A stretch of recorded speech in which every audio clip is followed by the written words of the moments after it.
Olá, sejam bem-vindos para mais um vídeo aqui no canal Livros de Teologia. Meu nome é Suelen e é com muita alegria que hoje eu vou estar trazendo um review deste livro aqui. Mas antes, se você ainda não é inscrito no canal, se inscreva, ative as notificações para vocês não perderem nenhum vídeo. Lembrando, tem vídeo todo sábado a partir do meio-dia aqui no canal. Pode ser que tenha vídeos extras aqui no canal, que eu acabo fazendo, ou vídeos de lançamento, essas coisas, né? Livros de lançamento, na verdade. E aí pode ser que durante a semana venha vídeos extras no canal. Então é muito importante você ativar as notificações para você não perder nenhum vídeo que eu vou estar publicando aí durante a semana. Então, bora para as especificações do livro. Mas antes, gente, deixa eu falar sobre esse livro. Esse livro aqui ele não é um livro lançamento, já é um livro que tem um bom tempo. E aí vamos estar falando aí as especificações do livro, tá certo? E o nome do livro é Kryptonita, Como Destruir o que Rouba a Sua Força. O autor é John Bevere, a altura do livro é de 22,9 centímetros, a largura é de 15,7 centímetros, a espessura é de 1,6 centímetros, são 337 páginas, as folhas são brancas, o acabamento é de brochura, editora Lã, copyright 2017, vindo para o Brasil, primeira edição, 2017 também. Olha só a lombada, certo? E aí aqui atrás diz assim, ó, Kryptonita é um livro poderoso que nos desperta a busca o melhor de Deus e trata com seriedade a questão do pecado. É uma combinação de alinhamento profético e doutrinário para a nossa geração. Quem foi que falou foi o Luciano Subirá. Aí depois aqui, olha, vai falar mais um pouquinho sobre o livro, assim como o Super-Homem, que pode saltar sobre qualquer obstáculo e derrotar todo o inimigo. Os seguidores de Cristo têm a habilidade sobrenatural de vencer os desafios que enfrentam. Porém, o problema, tanto para o super-homem quanto para nós, é que existe uma criptonita que rouba a nossa força. É claro, o super-homem e a criptonita são fictícios, mas a criptonita espiritual não é. Este livro oferece respostas a por que muitos de nós somos incapazes de experimentar a força divina que era evidente dentre os cristãos do século I. Em Kryptonita, John Bevere revela que a Kryptonita, porque ela está comprometendo as nossas comunidades e como libertar-se de sua escravidão, não é para os fracos de coração. Kryptonita é de acelerar a, a hiperatividade espiritual de qualquer um. Este é uma verdade séria para qualquer seguidor de Cristo que anseia abraçar o caminho desafiador, mas recompensador da transformação. Então, este livro ele também inclui aqui, olha, perguntas de discussão para grupos de estudo, certo? Deixa eu mostrar agora aqui dentro, né, do livro. Deixa eu trazer um pouquinho mais próximo. Aqui tem alguns irmãos que falam a respeito do livro. O livro ele tem brochura. A mulher de John Bevere também é escritora. Ela tem vários livros aí famosos. Depois vocês dão uma pesquisadinha. Comprei esse livro dia 8 de janeiro de 2024. Gastei R$ 32,94 pela livraria Livros, que infelizmente não está mais... Fechou as portas aí, né? Migrou para outra livraria, mas a gente sabe que fechou as portas. Certo? Kryptonita, ficha catalográfica. O conteúdo, o que a gente vai encontrar no livro. Então aqui, olha, a introdução, a pergunta evitada, apresentando a Kryptonita, 1. Kryptonita contagiosa, seja a mudança, a motivação, o poder do 1. Na parte 2, a gente vai ver aqui, ó, identificando a Kryptonita, uma aliança de casamento, adultério contra Deus, o que está por trás da idolatria, a idolatria do crente, aliviando a pressão, Kryptonita e depois o pecado. Na parte 3, vai falar sobre efeitos da Kryptonita, a força do pecado, parte 1, a força do pecado, parte 2.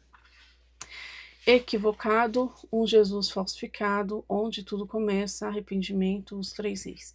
Depois, na parte 3, eliminando a Kryptonita, um conforto, tolerância, amor à verdade, matando a Kryptonita, um pecado que não é pecado, a porta do banquete, levanta-se, Depois pergunta para debate e anexo. Eu já li todo esse livro, tá, gente? Mas eu li logo no comecinho que eu comprei esse livro, então não vou, vamos dizer assim, explicar direitinho, mas vou trazer um ponto aqui muito importante do livro, tá? Sobre o livro, né? A Kryptonita pode ser lida de capa a capa como qualquer outro livro, e é verdade mesmo, tá? Eu planejei que os capítulos fossem curtos, podendo ser lidos em cerca de 10 a 15 minutos. Em cada capítulo você encontrará um componente chamado Entre em Ação, que o ajudará a aplicar as verdades do capítulo na sua vida. Por favor, não pule esses passos de ação, pois são uma parte vital da experiência deste livro. Por essa razão, recomendo ler apenas um capítulo por dia. Dessa forma, você poderá tomar a ação necessária antes de prosseguir para o próximo capítulo. No final deste livro, você também encontrará um conteúdo de debate para aqueles que desejam utilizar Kryptonita num grupo de estudos. Também criei um curso online e um material de estudo paralelo ao conteúdo deste livro. Ambos são boas opções caso você deseja mergulhar mais fundo nesse assunto. Se você estiver lido esse livro como parte do material de estudo do curso Kryptonita, recomendo que respostas e perguntas para discussão no livro final em grupo. Depois, peça que cada um dos membros do grupo leia o capítulo correspondente antes da próxima reunião. Sinta-se à vontade para entrar em contato comigo, com a minha equipe, certo? A introdução. Talvez isso o surpreenda, mas eu nunca antes na minha vida quis parar de escrever um livro tantas vezes. Vou explicar no instante, mas primeiramente, como um livro intitulado Kryptonita aplica-se a seguidores de Cristo, permita-me uma breve explicação. A maioria de nós conhece a palavra Kryptonita antes da história fictícia de Super-Homem, o que já praticamente tornou-se folclore norte-americano. Foi originalmente escrito pelos amigos do ensino médio de Jerry Siegel e Joyce Shuster e publicado pela primeira vez em quadrinhos em junho de 1938. O enredo foi um super-homem benevolente que possuía superpoderes. Foi um perfeito antídoto na época da tirania nazista. A popularidade do super-homem cresceu exponencialmente e eventualmente foi lançado não apenas pela mídia impressa, mas também no rádio, na televisão e em filmes de sucesso. Após um tempo, a história se torna um pouco mais maçante para os telespectadores devido à vulnerabilidade do super-homem. Isso motivou o escritor, em 1940, a introduzir o que se tornaria a famosa substância chamada Kryptonita, um composto do planeta super-homem capaz de neutralizar seus poderes super-humanos. Sobre a influência da Kryptonita, o super-homem deixava de ser mais poderoso do que qualquer um ser humano. Como cristão, há uma Kryptonita que neutraliza o poder e o caráter que recebemos de Deus. O que é? Como recebemos, como nos afeta individual e coletivamente. Como impede a nossa eficácia e a nossa capacidade de alcançar os pedidos. O que podemos sob sua influência e por que é facilmente camuflada. Essas são algumas perguntas abordadas neste capítulo, que é a nossa Kryptonita, o pecado, né? E aí vai indo, tá bom? Então, o poder, parte 1, dentro de poder aqui vai estar a pergunta evitada e tal. Ó, Kryptonita. Isso é um livro sobre super-homem? Não. Há um paralelo impressionante entre a história dele e a nossa história de fé. Vamos considerar as similaridades. Aqui tem um textinho, notas pessoal do autor. Querido leitor, se você ainda não o fez, eu recomendo fortemente que leia a introdução. Irá ajudar a estabelecer a mensagem. Aproveite a jornada. Aqui o super-homem não é deste mundo, um filho de Deus não é deste mundo. Ele tem poderes sobrenaturais que os seres humanos normais não possuem. Nós somos sobrenaturalmente empoderados, de forma que as pessoas deste mundo não são.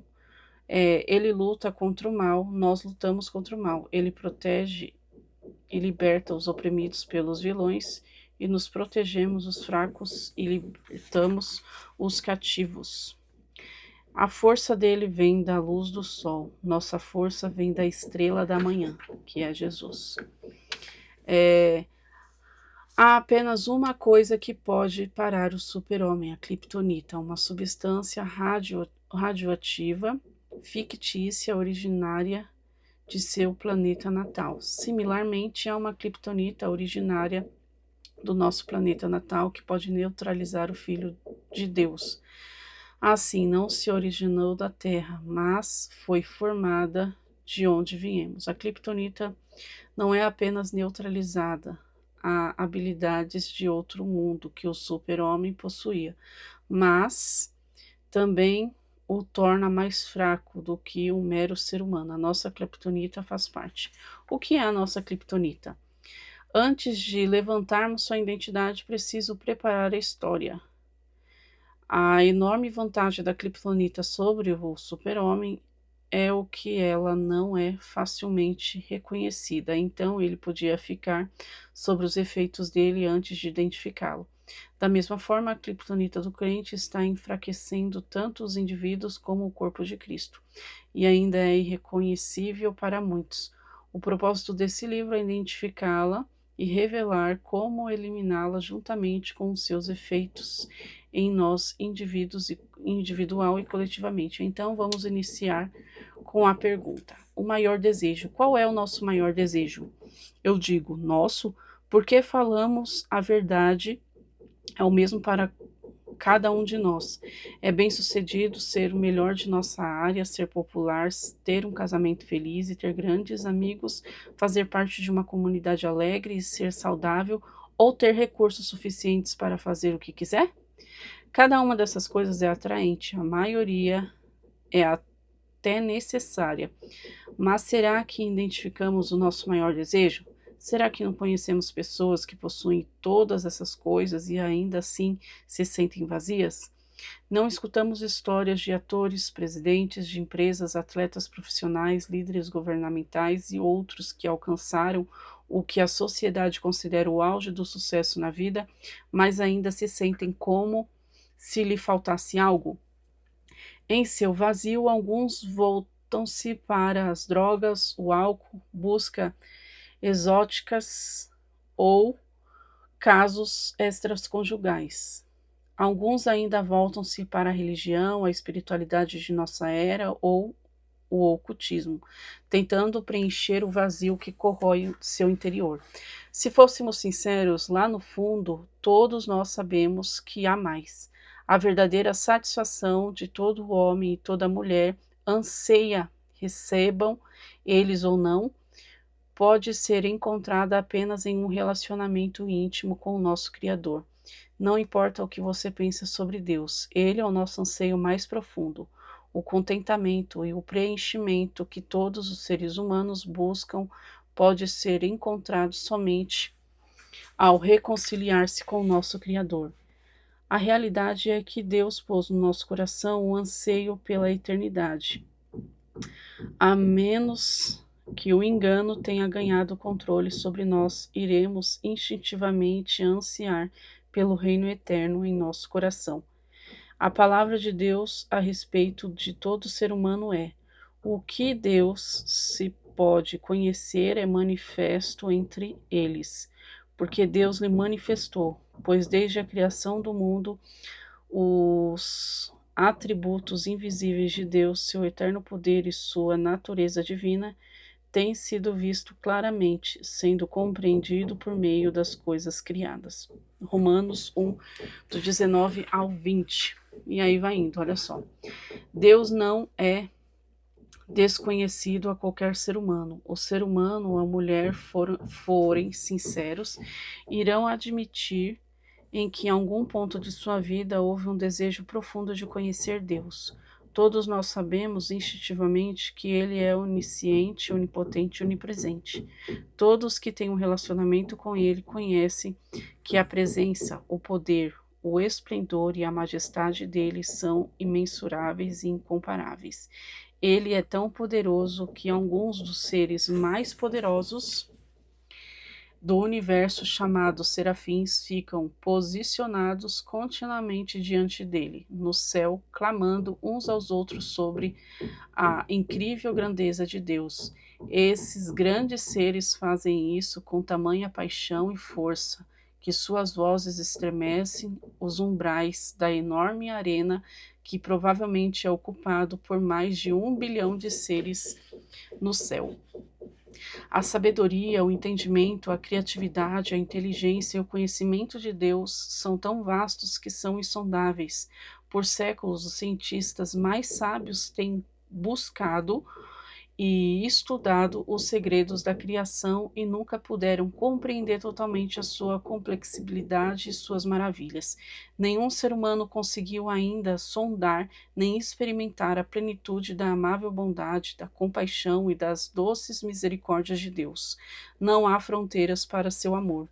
Porém, ter o prazer de um relacionamento com ele por quase 40 anos, recentemente fiquei completamente impressionado novamente com o fato de o nosso Criador ter nos resgatado de condenação que nós mesmos trouxemos sobre nossa vida.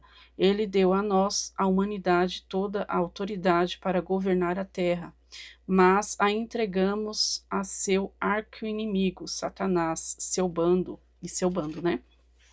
Deus, sabendo da nossa deslealdade de antemão, planejou se dispor a pagar o enorme preço de nos salvar da escravidão e da prisão. Nós nos condenamos, mas ele entregou-se para nos libertar. Ele fez isso sem quebrar sua palavra, o que só seria possível se ele tornasse homem. Como Deus havia dado a terra ao homem, ele não podia tomá-la de volta como Deus. Seria preciso que o Filho do Homem a recuperasse. Essa é a sabedoria de Jesus. Essa é a sabedoria de Jesus ter nascido de uma virgem. Ele se tornou 100% homem, mas como seu pai era o Espírito de Deus, ele era liberto da natureza escrava em que a humanidade havia caído. Jesus era Deus manifesto na carne. Ele sabia do sofrimento horrendo que estaria envolvido em nos resgatar, mas nos amava tão profunda e completamente que escolheu voluntariamente pagar o preço pela nossa liberdade. Esse livro inteiro e mais outros volumes poderiam ser escritos unicamente sobre a bondade, o magnífico amor, o poder e a majestade dele. Porém, o que motiva a escrita deste livro é outra questão. A pergunta evitada: já que somos filhos de Deus tão incrível, a lógica simples concluiria que desejaríamos ter uma vida extraordinária. Isso não soa só lógica, como também a Escritura apoia esse pensamento. Recebemos todas as seguintes promessas: sua natureza divina, seu caráter altruísta, amor incondicional e perdão, alegria e paz que excedem todo o entendimento, poder sobrenatural, bem-estar, vitalidade, saúde, segurança, estabilidade. E essas listas estão longe de ser exaustivas. Tem mais. Também nos foi prometido sabedoria divina, conhecimento, entendimento, ingenuidade, discernimento aguçado e criatividade. E mais, né? Todas essas são destinadas a produzir frutos e sucesso naquilo que empreendemos. Em resumo, os atributos encontrados no céu nos foram prometidos. Lembre-se, Jesus declara enfaticamente que o seu reino está entre nós. Portanto, sua vontade deveria ser feita na terra, assim como é feita no céu. E aí vai indo, certo? Indo mais adiante, gente, já deu para vocês terem uma ideia, né? Ó, casamento, terminando um capítulo, já tem entra em ação, certo? No finalzinho, olha, a letra é confortável, tá? Dentro de cada capítulo aí tem os subtítulos, certo? Perguntas para discussão, que no caso é de todo o livro, tá? Tem aqui, ó, nosso potencial, do capítulo 1, Depois capítulo 2, O Poder do Um. No capítulo 3, Kryptonita. E aí vai indo. No finalzinho tem aqui alguns títulos, né, de John Bevere. Depois já se encerra o livro, certo? Vocês gostaram desse review, gente? Se você gostou, já deixa seu joinha aí. Desculpa pela gagueira. Se você ainda não é inscrito no canal, eu acho que com esse vídeo você já vai se inscrever. Assim que você olhar já esse vídeo, já terminar de ver esse vídeo, você já vai se inscrever. Tá bom? Para você não perder mais vídeos como esse, já ativa as notificações para vocês não perderem nenhum vídeo. Deus abençoe a todos e tchau!